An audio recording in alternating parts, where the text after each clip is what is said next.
Audio on demand from Vision Christian Media. You're listening to Momentum, a show that helps men succeed in life. And as we delve into this week's topic, a reminder that some of the content may be of a sensitive nature. Now, here's your host, Des Kennedy. G'day and welcome to Momentum. It's Des here, and this week on the show we're wrapping up our three-part series with Wayne and Janet. Over the past 3 weeks we have spoken to Wayne and Janet individually, and this week I sat down with them both together. We spoke about how they manage their relationship, doing life together, how they managed the previous issues in their marriage, and how they're now helping others in their marriages. Yeah, look, our life's really good. I think we've got a marriage now where we've learnt, to understand each other really clearly and talk about the issues of life that come up. And I think that helps our marriage to flourish. And, we're still not perfect by a long shot. I don't think we'll ever be perfect till we get to heaven, to be honest. And but what we do, and I think I've got an amazing wife who blokes, we're typically in our cave sometimes and we think everything's going wonderful, and then our wives prompt us and, say, oh, we need to talk about that. And our first reaction is, oh, what's wrong?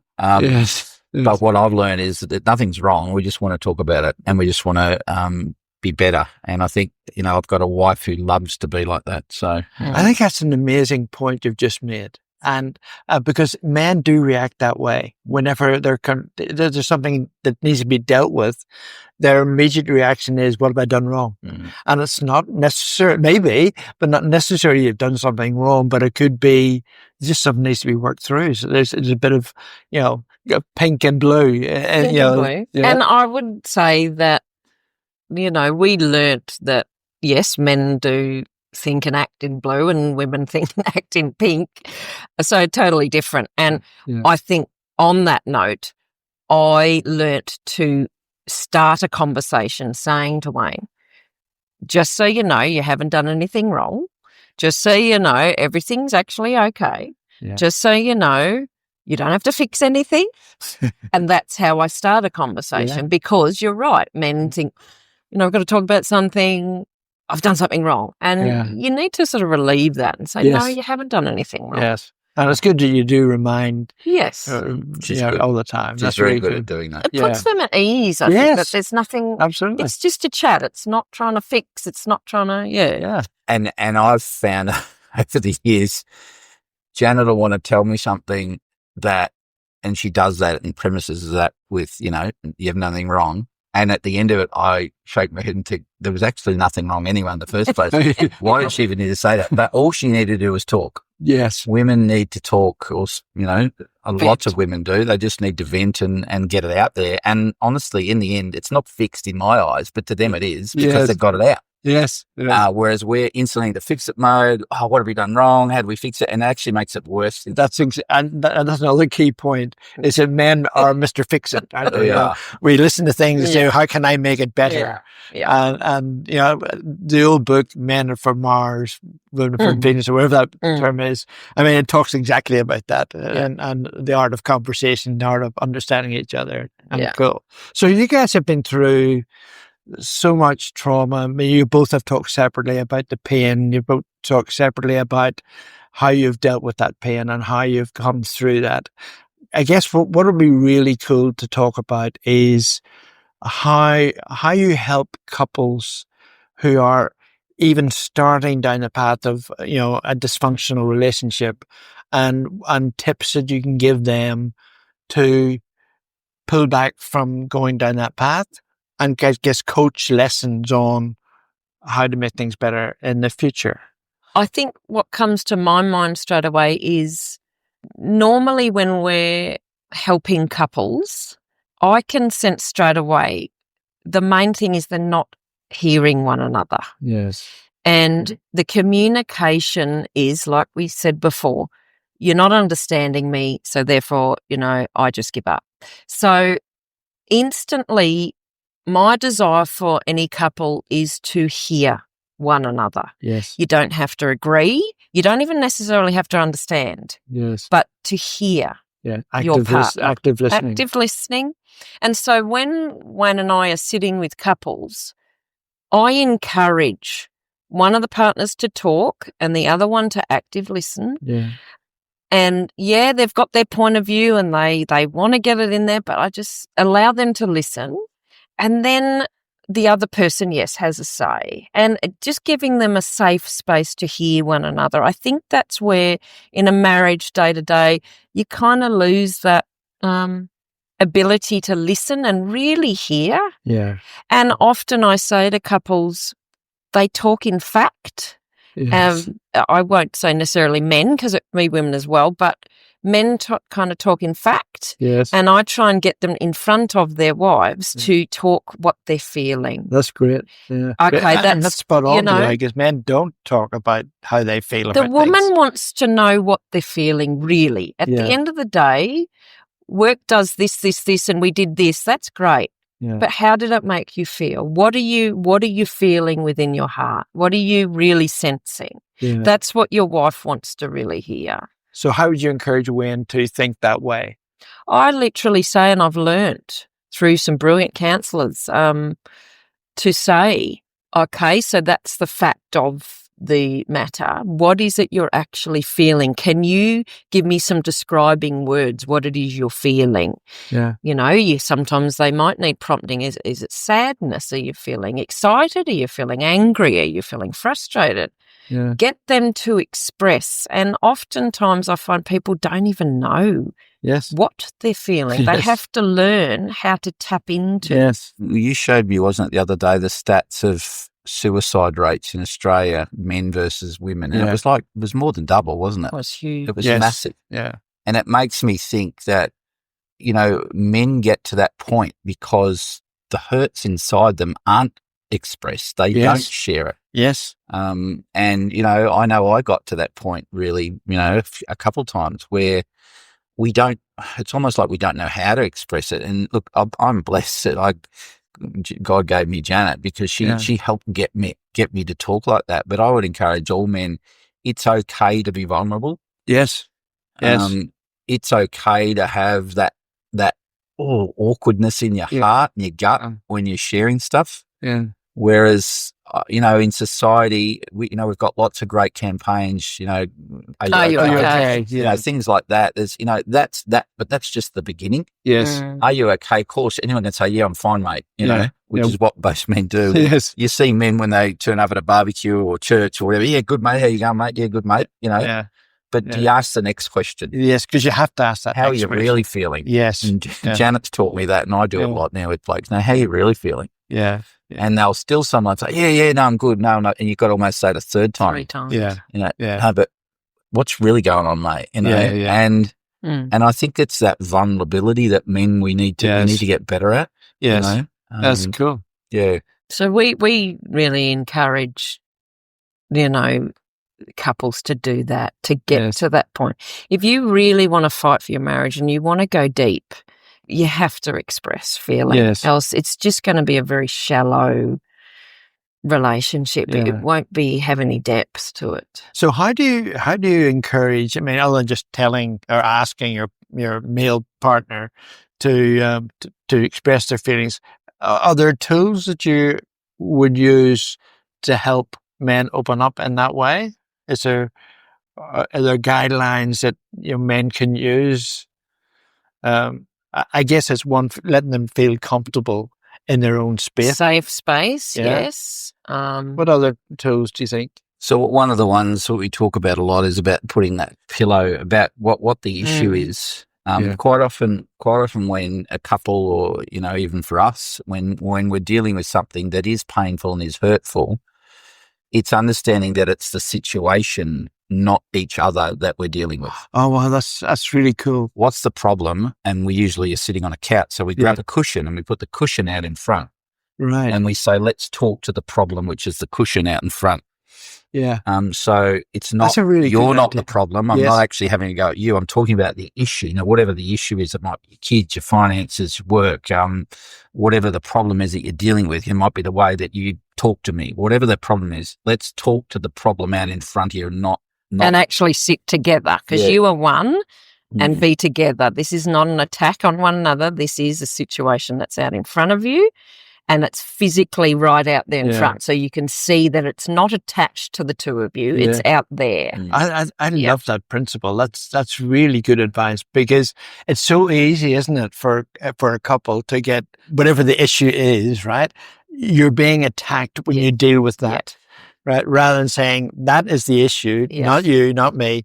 How do we remove the cushion? Yeah. And the I statements is always very good. Yeah, not to say, look, you're making me feel this, you're doing this, I'm feeling, when this happens, I'm feeling. And again, giving that space and respect and grace to your partner to be able to do that. Yes. Because at the end of the day, Wayne and I realised that we were so committed to one another and we didn't want to hurt one another. No. Let's face it, you don't marry to then go and hurt the person. That's not your intent. Yes. So if you know that as a base, that you're not against each other, you're not trying to hurt, you're just trying to really grow and learn to communicate well, you just say, I'm feeling this, and there should be a safety and a safe place for you to do that. You're listening to Momentum Across Australia, and after the break we'll continue speaking with Wayne and Janet about the importance of communication in relationships, especially if there's hurt or some healing is needed. You're listening to Momentum, a show that helps men succeed in life. Find out more at momentumaustralia.org. If this program has highlighted something you'd like prayer for, we'd love to pray for you. Call 1-800-PRAY-FOR-ME. That's 1-800-772-936. It's a free call.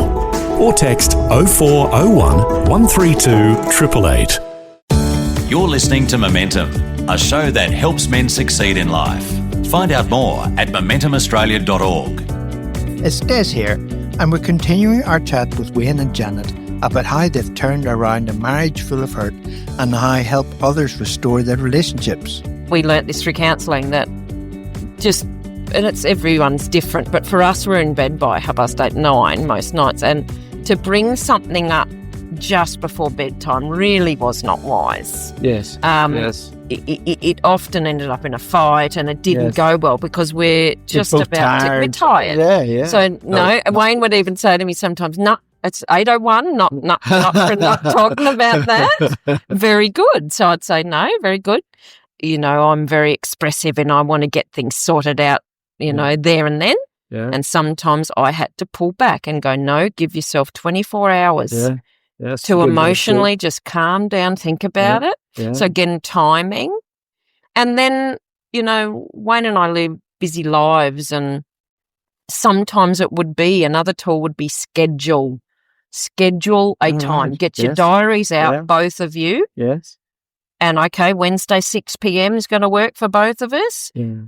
We're not going to bring that up until Wednesday 6 p.m. and we're going to dedicate an hour to it there. Wow. That's a really good advice too, because it's so easy in the busy world that you guys both live in, right, to not have that priority. And so you have to put priority into the relationship and say, if I want this relationship to work, I have to commit at that time. And somebody comes along in your world, Wayne, in particular, where it's business, well, both businesses, but, where you get called to a meeting, I've committed to doing something. Yeah. That's really cool. And I think it's understanding what's important to the other person. So for me, I could go weeks and not have to talk about deep stuff if I wanted to. I could. Yeah. That's just how I am. Yeah. Whereas Janet, no, she needs to be able to express that stuff, express her feelings, and me allowing her to have that space to do it. So it's once again understanding that that's really important to her. Yes. I think that's one of the things we also learned, isn't it? You learned that different things for me were important to me, and even though they weren't to her, she realised they were to me. Yes. And vice versa. It's that mutual love and respect you have for each other. You respect those areas. So a couple of other things. Tell me about how the process of counselling that you do with couples. So, let's say I had in a marriage, which I'm not, but if I was, and I was struggling, and I come to you guys at church and say, hey, what can I do to help fix this, right? Because that's what a boy would say, or a man would say, I want to fix this. Well, how would you approach that? Talk me through that process if you can. Well, yeah, it just depends, I guess, how we meet the people. Sometimes these people are presented to us through the church. You know, we're a pastoral care team, so we're given a text or a phone number to contact that person, or yes, they'll be introduced to us at church. So it's different ways how we get to meet them. Quite often, what we try and do is we talk to the couple separately, individually. So Janice will talk to the wife, I'll talk to the husband, and we usually just at first, and Janet's taught me to do this really well, is just sit and listen. Yes. Let them get it all out, you know, and quite often they'll be telling us how bad their partner is. That's usually how it starts, yes. That they're the problem, and, you know, I've put up with this for years, and you know, all that sort of stuff. And we just listen, and you know, hear their story.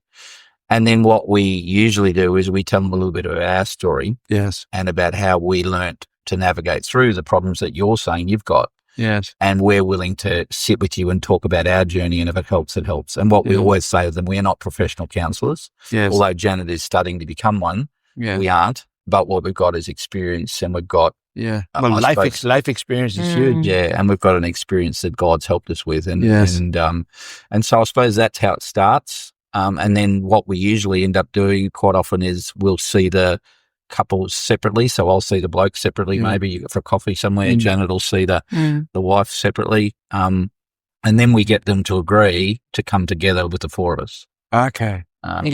Because we find it's no good. We're all off doing bits and pieces and talking separately, because all it does quite often is they'll come back and, you know, say the wrong thing that they did here or whatever. Yeah. So it's really important. I think if we say, if you really want to move forward on this, we should get together as a foursome and have a really good deep chat and hear from you both together and share what we think might help. Yes. You know, and it's, again, coming back to in that space of when there's a four of us, is to get the husband to really hear his wife. Yes. And vice versa, get the wife to really hear the husband, because often there's times where, well, most of the time, they're not hearing one another. Yeah. And we're just there to mediate. We're just there to really say, hey, here's what not to do, because we did everything that you don't do. And here's where we can try and help you maybe do that a bit better. Yeah. We're just really there to support. You know, I think we've both shared in, you know, these interviews that men and women are different. Yes. And we need to acknowledge that as blokes, that, you know, they're not a bloke, they're a woman. God gave them to us for a reason, and it is meant to be how it is in the Bible, this beautiful relationship. But we've got to own our part in that and understand that. That's good. And I think for men, it's possible to have a great relationship. It's possible to have the best in every part of your life, but we have to work out what it is that our part in this is that we're doing, you know, maybe not doing right, or we need to reflect on ourselves. So first thing I would suggest to men who are struggling in their marriage is, are you praying for your wife? That's great advice. Yeah, I love that. You know, are you praying every day for your wife, not to change her, but for God to show you what's best about her and what your marriage can be? Lord, what is it that I need to do for the best marriage? Wow. What is it that I need to do? Is there something I need to change? And ask God, ask him to reveal that. And then on the side, go and seek some help. Yes. There are so many great counsellors out there. I would really suggest find a good Christian counsellor. Yeah. You know, there's some great counsellors out there. I'm not saying it has to be a Christian counsellor, but I would suggest find one who believes in marriage, who doesn't believe in divorce, who doesn't believe that that's the first thing you need to separate. I don't think that's always the answer. Yeah. Certainly if there's abuse and it's domestic violence, that yes, sometimes that needs to happen because safety is most important. Yes, exactly.